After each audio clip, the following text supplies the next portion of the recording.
കഴിഞ്ഞ ദിവസം പീച്ചിങ്ങ കൊണ്ടുള്ള ഒരു വിഭവം കാണിച്ച സമയത്ത് അതിൻ്റെ നാരും തൊലിയും കളയാതെ ഞാൻ എടുത്തു വെച്ചിട്ടുണ്ടായിരുന്നു. അത് പിറ്റേ ദിവസവും നല്ല ഫ്രഷായി തന്നെ ഇരിപ്പുണ്ട്. ഇത് വെച്ച് നമുക്ക് നല്ല ഒരു ചമ്മന്തി ഉണ്ടാക്കാം.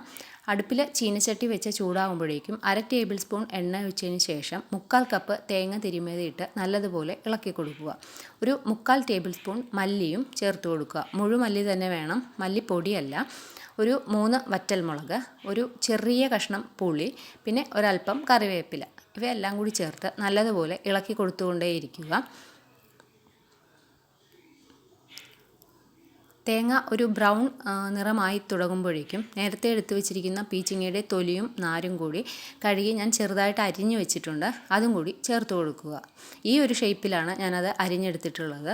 എങ്ങനെ വേണമെങ്കിലും അരിഞ്ഞെടുക്കാം, അതിലേക്ക് ഇടാൻ വേണ്ടി ആയതുകൊണ്ടാണ് ഞാൻ ചെറിയ രീതിയിൽ അരിഞ്ഞെടുത്തത്. ഇങ്ങനെ നല്ലതുപോലെ ഇളക്കി കൊടുത്തുകൊണ്ടേയിരിക്കുക. കുറച്ച് സമയം കഴിയുമ്പോഴേക്കും തേങ്ങ നല്ല ബ്രൗൺ നിറവും പീച്ചിങ്ങയുടെ തൊലി ഒന്ന് ജസ്റ്റ് വാടിയിട്ടും ഉണ്ടാവും.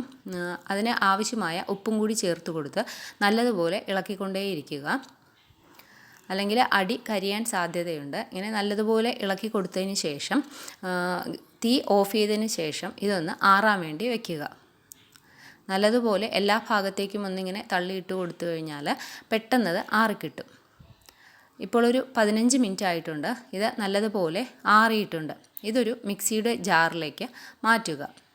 വറുത്ത് വെച്ചിരിക്കുന്ന തേങ്ങയും ഇതും എല്ലാം കൂടി മിക്സിയുടെ ജാറിലേക്ക് മാറ്റി ഒരു ടേബിൾ സ്പൂൺ വെള്ളം ചേർത്തിട്ട് ഒന്ന് അരച്ചെടുക്കുക. ക്രഷ് ചെയ്തെടുക്കുകയല്ല വേണ്ടത്, ഒന്ന് അരയണം, അല്ലെങ്കിൽ ആ നാരൊന്നും അരഞ്ഞു കിട്ടില്ല. ഈ ഒരു രൂപത്തിൽ അരച്ചെടുക്കുക. ഇതൊരു ഭംഗിക്ക് വേണ്ടി ഞാനൊന്ന് ഉരുട്ടിയെടുത്തതിന് ശേഷം അതിൻ്റെ പുറത്തൊരു കറിവേപ്പിലയും കൂടി വെച്ച് കൊടുത്തിട്ടുണ്ട്. കഞ്ഞിയുടെയും ചോറിൻ്റെയും കൂടി നല്ല ടേസ്റ്റാണ്. ചെയ്തു നോക്കി അഭിപ്രായങ്ങൾ അറിയിക്കുക.